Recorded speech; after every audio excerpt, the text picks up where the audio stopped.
As we told you earlier, Arkansas and Indiana dialing back now the wording on the controversial religious freedom bills after Indiana Governor Mike Pence was criticized for signing a law opponents said discriminated against people over their sexual orientation.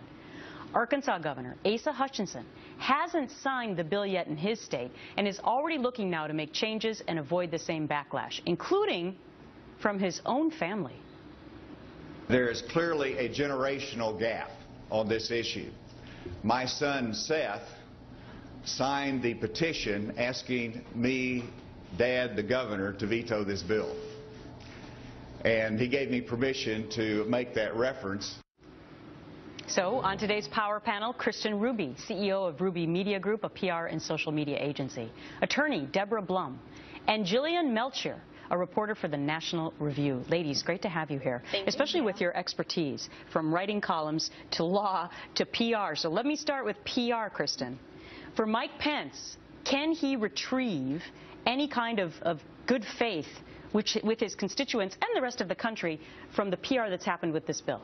I think this is a total PR nightmare. I really think this is a lose-lose situation for him. I don't see how he can fix this at this.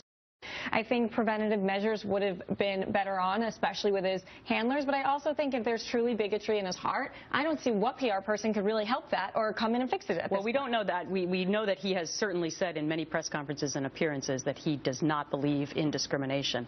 I should also mention that Governor Perry has tweeted out from Texas, "I stand with Governor Pence." I think a lot of other Republican candidates so far have said similar things. Candidates for president, we haven't heard from Rand Paul and Chris Christie yet. From a legal point of view, Deborah, is it interesting to you that the law now in Arkansas, he's not even going to sign it until they go back and make changes? Well, what's interesting to me is that this RFRA proposal that has been passed in Indiana and is proposed to be passed in Arkansas is a tool to allow for discrimination. I disagree. Basically, it's taking a neutral law and it's making a proposal that's going to discriminate against gays, and companies, private companies, can not choose to service gay couples. No, yeah. but Jillian, what do you think about that? I don't think that's what that does. And to the PR point, I think that this gets at the fundamental messaging problem. I mean, this is not a new law. This is something that 19 states have passed. It's been enacted on a federal level since 1993. There are differences, though. I want to be clear. Earlier in the show, we pointed out some of the differences. I mean, you're living in a country where we respect rights, and sometimes those rights conflict or appear to conflict. And I think this law provides a framework for judges to weigh that. Now, if we look at through precedent how that's been applied, it's come down almost all the time on the favor of gay couples. It's come down that state interest in non-discrimination is bigger than religious interest in this case.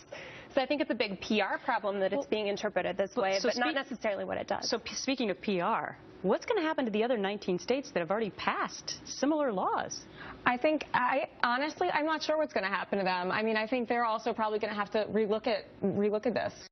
Well, we have to look at Hobby Lobby, which came out, was a private company that said to the government, we don't approve of you telling us that we need to provide our employers with contraceptives or morning after pill. And the Supreme Court agreed with them. So now we're looking at it in another context. We're looking at it in the terms of like same-sex rights. But this could be used in discrimination in all contexts. What if somebody wants to go to work wearing a burqa and their employer doesn't agree to it? You can apply this in so many different ways. So the states might have to amend what they already have on the books, but a lot of the states' laws mimic the federal law, not the actual, like, as far out there as Arkansas and Indiana want to go. Jillian, 10 seconds. Yeah, as somebody who supports both gay rights and religious freedom, I think this is a problem of intolerance against religious ideas. You should have the right to be, think what you want, even if it's controversial, and you should have the right to be wrong. And it could be a messaging problem, which brings us full circle to public relations, which I talked about earlier in my take. Ladies, thank you so much. Thank you. Thank you.